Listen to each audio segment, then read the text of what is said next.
Sebelumnya, perkenalkan nama saya Nesya Bila. Nama Saya Danu Kurniawan Yahya. saya Naura Adida Zahia. Saya Syamilia. Saya Anas Kadri. Saya Emilia. Saya Epralita. Dan saya Afif. Di sini kami akan membuat video kompilasi tentang 3 hal, yaitu dinamika politik, ekonomi, dan juga kebijakan pada masa awal periode baru. Baiklah, di sini saya akan membahas tentang dinamika politik Indonesia pada masa Orde Baru. Berdirinya pemerintahan Orde Baru tidak lepas dari berbagai krisis yang terjadi pada masa akhir demokrasi terpimpin dan peristiwa G30 SPKI. Bagaimana kondisi pada awal pemerintahan tersebut? Mari simak pembahasan berikut. Presiden Soekarno memosisikan Indonesia berlawanan dengan negara-negara barat. Sikap anti-neokolonialisme dan neo-imperialisme menyebabkan Indonesia kehilangan dukungan dari luar negeri di bidang politik dan ekonomi. Puncaknya pada 1965 terjadi peristiwa G30 SPKI.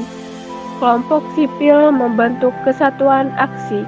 Beberapa kesatuan aksi yang terbentuk pada masa itu adalah Kesatuan Aksi Pelajar Indonesia atau KAPI, Kesatuan Aksi Mahasiswa Indonesia atau KAMI, Kesatuan Aksi Pemuda Pelajar Indonesia atau KAPPI, Persatuan Aksi Buruh Indonesia KABI, dan Kesatuan Aksi Wanita Indonesia KAWI pada 26 Oktober 1965. Berbagai kesatuan aksi tersebut melebur menjadi satu wadah, yaitu Front Pancasila. Aksi unjuk rasa makin gencar dilakukan. Gelombang untuk rasa yang terus menjalar mengakibatkan bentrokan antara pasukan Cakrabiwara dan masa aksi pada 24 Februari 1966. Bahwa bentrokan tersebut mengakibatkan insiden berdarah yang menimbulkan jatuh korban, yaitu mahasiswa Universitas Indonesia yang bernama Arif Rahman Hakim. Upaya penciptaan stabilitas politik. Langkah pertama Presiden Soeharto dalam menjalankan pemerintah pada masa Orde Baru adalah memperbaiki kondisi negara, terutama stabilitas politik. Beberapa kebijakan dan tindakan pemerintah Orde Baru dalam upaya menciptakan stabilitas politik sebagai berikut.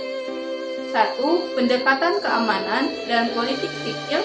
2. Pelaksanaan pemilihan umum. 3. Fungsi partai politik. 4. Penerapan dui fungsi ABRI. 5. Penyeragaman ideologi. 6. Pemberlakuan NKK dan BKK. Ada integrasi Timur-Timur. Timur pada awalnya merupakan wilayah kolonial Portugis. Akibat terjadinya krisis di Portugis pada 1974, pemerintah Portugis memberikan kebebasan bagi rakyat Timur. Kondisi demikian dimanfaatkan oleh 3 partai politik besar di Timur untuk menentukan masa depan Timur. Ketiga partai politik tersebut yaitu UDETA, Persatuan Demokrasi Rakyat Timur, Front Revolusioner Kemerdekaan Timur, dan OPDT, Ikatan Demokrasi Populer Rakyat Timur. Ketiga partai politik tersebut memiliki cita-cita berbeda terhadap masa depan Timur. UDT menginginkan Timur merdeka secara bertahap. Front menginginkan kemerdekaan secepatnya. Adapun APODT berpandang bahwa bergabungnya Timur ke Indonesia merupakan pilihan terbaik. Menurut APODT, hubungan geografis dan histori dengan Indonesia akan memperkuat stabilitas politik di wilayah Timur.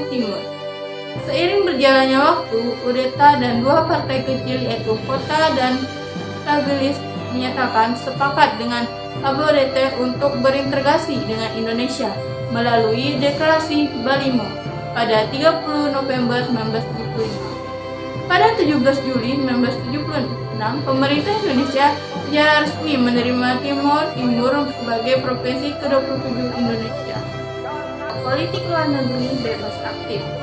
Pemerintah Orde Baru juga berupaya mengembalikan politik luar negeri bebas aktif sesuai prinsipnya. Penerapan kembali politik bebas aktif bertujuan memulihkan stabilitas nasional dan mempercepat pembangunan. Kebijakan politik luar negeri bebas aktif yang diterapkan pemerintah Orde Baru ditunjukkan dengan mengakhiri konfrontasi Indonesia-Malaysia, kembali aktif dalam Perserikatan Bangsa-Bangsa pada 24 September 1966, serta turut menginisiasi berdirinya ASEAN bersama Malaysia, Singapura, Thailand, dan Filipina pada 8 Agustus 1967 di Bangkok. Berbagai kebijakan yang diterapkan pemerintah Orde Baru turut mempengaruhi sendi-sendi kehidupan masyarakat Indonesia. Dalam perkembangannya, berbagai kebijakan tersebut tidak lepas dari pro dan kontra. Meskipun demikian, berbagai kebijakan politik yang diterapkan pada masa Orde Baru dapat menjadi pelajaran dalam kehidupan bernegara dan bermasyarakat pada masa kini. Dinamika ekonomi Indonesia pada masa Orde Baru. 1. Rehabilitas. Inflasi dan utang luar negeri menjadi perusahaan ekonomi yang harus segera dipulihkan oleh masa pemerintahan Orde Baru, supaya pemulihan tersebut diperlukan untuk melaksanakan pembangunan demi kesejahteraan rakyat. Oleh karena itu, pemerintahan Orde Baru melaksanakan kebijakan rehabilitas ekonomi. Untuk masyarakat realitas ekonomi, Presiden Soeharto membentuk staf pribadi sebagai penasihat ekonomi. Sikap tersebut terdiri atas para ekonomi Universitas Indonesia UI, yaitu Widjojo Nitra Sastro, Imel Salim, Muhammad Salid, Ali Wardana, dan Subroto untuk menyesuaikan rencana pembangunan ekonomi Indonesia. Dari hasil pemikiran perekonomian UI tersebut, dirumuskan 3 usaha yang harus dilakukan pemerintahan Orde Baru untuk menciptakan stabilitas ekonomi Indonesia. Ketiga usaha tersebut dapat dijelaskan sebagai berikut. 1. Mengatasi masalah utang. Pada saat bersamaan, utang luar negeri Indonesia juga sudah memasuki jatuh tempo. Kondisi demikian mendorong pemerintahan Indonesia baru melakukan perundingan terkait waktu pembayaran melalui diplomasi ekonomi ke Prancis dan Inggris. Melalui langkah diplomasi ekonomi tersebut, masalah penjadwalan utang luar negeri Indonesia yang jatuh tempo dapat diatur kembali. Di pihak lain, Indonesia mendapatkan bantuan dari lembaga yang dibentuk oleh negara-negara yang hendak membantu perekonomian Indonesia. B. Melakukan kerjasama dan internasional monetar fund atau IMF. 2. Melakukan kerjasama dengan International Monetary Fund atau IMF. Pemerintah Orde Baru menyadari pentingnya suntikan dana untuk melaksanakan pembangunan. Oleh karena itu, pemerintah Indonesia menjalani kerjasama dengan International Monetary Fund atau IMF. Kerjasama ini sekaligus menjadi upaya pemerintah Orde Baru mengendalikan kepercayaan negara asing yang sedia menanamkan modal di Indonesia. 3. Membuka kesempatan berinvestasi di Indonesia. Upaya lain yang dilakukan oleh pemerintah Orde Baru dalam organisasi ekonomi adalah memberi kesempatan bagi para investor asing untuk berinvestasi di Indonesia. Kebijakan ini lebih dikeluarkan Undang-Undang Nomor 1 Tahun 1967 tentang pemahaman modal asing atau MA. Pemerintahan Orde Baru menetapkan kebijakan penanaman modal dalam negeri yang diatur dalam Undang-Undang Nomor 6 Tahun 1968 tentang pemahaman modal dalam negeri PMDN. Undang-Undang PMDN memberikan kebebasan pajak dan tax holiday kepada investor dalam negeri yang mampu memenuhi syarat kelayakan proyek. Implementasi pembangunan pada masa Orde Baru. Pelaksanaan pembangunan nasional yang dilaksanakan pemerintah Orde Baru berdasarkan pada trilogi pembangunan yang mencakup aspek-aspek berikut. A. Stabilitas nasional yang sehat dan dinamis. B. Pertumbuhan ekonomi yang cukup tinggi. C. Pemerataan pembangunan dan hasil-hasilnya menuju terciptanya keadilan sosial bagi seluruh rakyat Indonesia. Selain berdasarkan trilogi pembangunan, implementasi kebijakan pembangunan pada masa Orde Baru direncanakan dalam program pembangunan jangka pendek dan pembangunan jangka panjang. Penerapan program pembangunan jangka pendek dirancang dalam rencana pembangunan 5 tahun atau Repelita yang diwujudkan melalui pembangunan 5 tahun atau Pelita. Bersamaan dengan program Pelita, pelaksanaan program pembangunan jangka panjang direncanakan selama 25 tahun. Implementasi program-program tersebut diarahkan pada beberapa bidang berikut. A. Pertanian. Bidang pertanian menjadi salah satu fokus Pelita yang diarahkan untuk menggerakkan roda perekonomian rakyat. Pertimbangan tersebut didasarkan pada fakta mayoritas penduduk Indonesia pada waktu itu bermata pencarian sebagai petani. Kondisi demikian mendorong pemerintah Orde Baru meningkatkan produksi pertanian melalui penerapan kebijakan ekstensifikasi, intensifikasi, mekanisasi, dan diversifikasi pertanian. Selain itu, pemerintah membentuk Badan Urusan Logistis atau Bulog untuk mendukung upaya peningkatan produktivitas pertanian. Untuk meningkatkan kualitas produk pertanian, pemerintah menerapkan program mekanisasi mulai produksi hingga pasca panen dengan seperangkat mesin modern. Salah satu bentuk menerapkan mekanisasi adalah pemerintah mencanangkan traktorisasi pada 1970-an. Dukungan pemerintah Orde Baru terhadap bidang pertanian pada awal pemerintah juga dilakukan dengan memberikan subsidi pengenalan benih padi. Subsidi benih padi yang diberikan pemerintah Orde Baru merupakan benih padi dengan hasil tinggi yang dikembangkan di International Rice Research Institute Filipina. Upaya tersebut berdampak pada peningkatan produksi padi terutama di Jawa. Selaras dengan optimalisasi hasil produksi pertanian, pemerintah Orde Baru membentuk Balai Pengkajian Teknologi Pertanian atau BPTP. Salah satu peran balai tersebut adalah menghasilkan varietas unggul tahan worok atau VUTW. Pemerintah juga mengoptimalkan peran koperasi tani atau koperta di tingkat desa. Pada 1971, koperta tingkat primer dihimpun oleh Badan Usaha Unit Desa atau BUUD. BUUD bertugas melakukan penyuluhan, pengolahan, dan pemasaran produksi pertanian serta pengkreditan. Sejak 1978, nama koperta diganti menjadi Koperasi Unit Desa atau KUD. KUD terdapat di hampir setiap kecamatan di seluruh Indonesia. Upaya-upaya peningkatan produktivitas pertanian tersebut merupakan dampak pemberlakuan revolusi hijau. B. Ekonomi. 1. Peningkatan peran BUMN. Pada masa Orde Baru, BUMN memiliki peran penting dalam perekonomian Indonesia. Presiden Soeharto menganggap pemerintah merupakan arsitek utama dalam pembangunan negara. Oleh karena itu, pemerintah memiliki kewajiban untuk menjadi penggerak perekonomian. Pemerintah Orde Baru mengadakan perubahan mendasar dalam pengelolaan BUMN dengan mengeluarkan Undang-Undang Nomor 9 Tahun 1969. 2. Perluasan lapangan kerja. Pemerintah Orde Baru berusaha menciptakan lapangan kerja melalui proyek padat karya dan bantuan pembangunan daerah. Proyek padat karya merupakan salah satu usaha untuk mengatasi masalah pengangguran, terutama di beberapa daerah dengan produksi pangan yang rendah. Tidak hanya masyarakat perkotaan, program pembangunan juga menyasar masyarakat di perdesaan. Pembangunan di perdesaan diutamakan pada penyediaan tenaga kerja terdidik. Salah satu usaha mengatasi kekurangan tenaga terdidik di perdesaan adalah pengerahan tenaga kerja sukarela melalui Badan Urusan Tenaga Kerja Sukarela Indonesia atau BUTSI. Di bidang pendidikan, pemerintah Orde Baru mengencarkan serangkaian kebijakan untuk meningkatkan sumber daya manusia.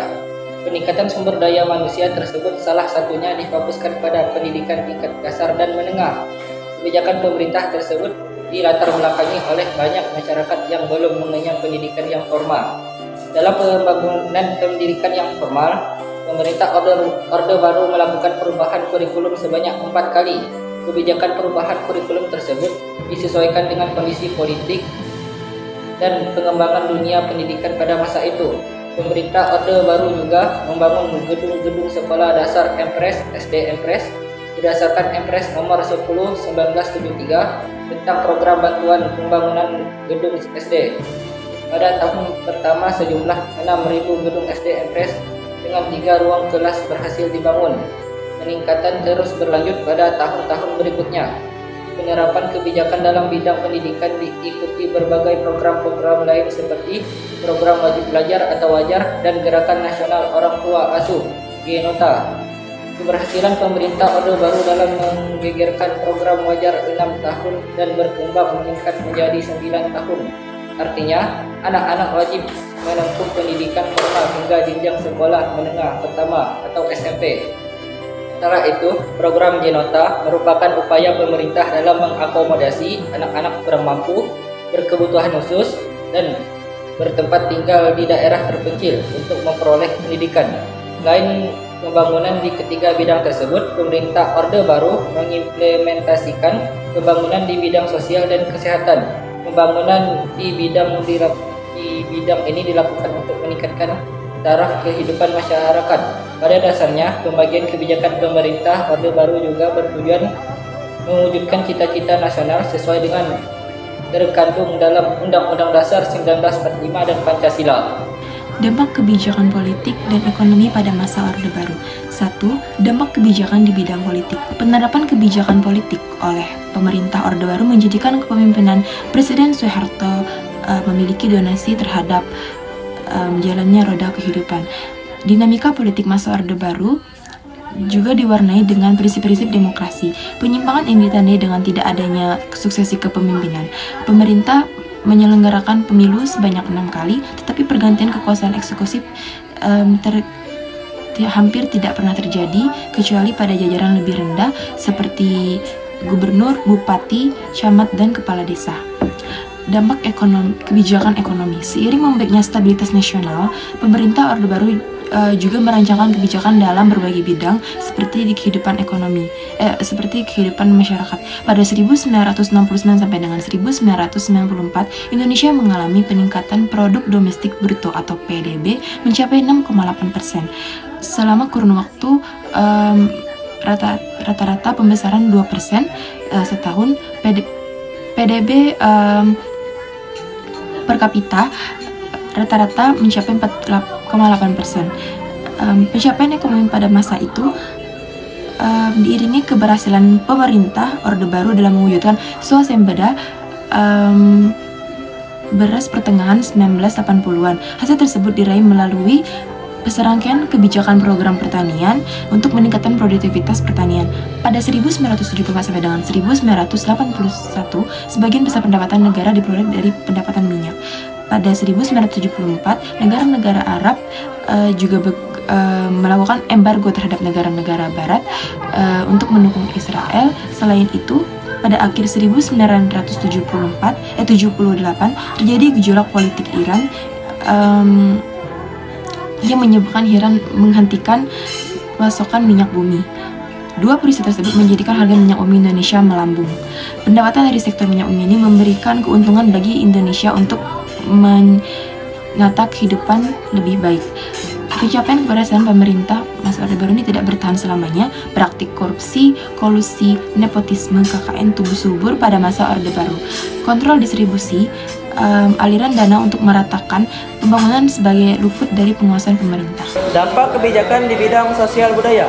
Dampak kebijakan pemerintahan Orde Baru. Dampak pada bidang pendidikan, pembangunan sekolah dasar atau SD, infus dan menengah, memudahkan anak bangsa mengakses fasilitas pendidikan formal yang lebih baik daripada masa pemerintahan sebelumnya. Pembangunan sekolah juga diiringi dengan program peningkatan melek huruf.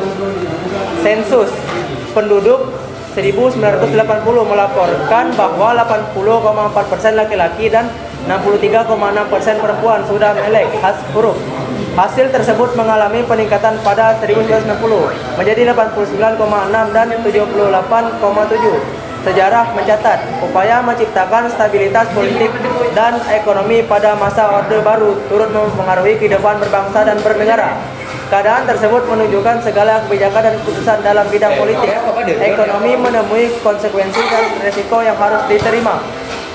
Sekian dan terima kasih.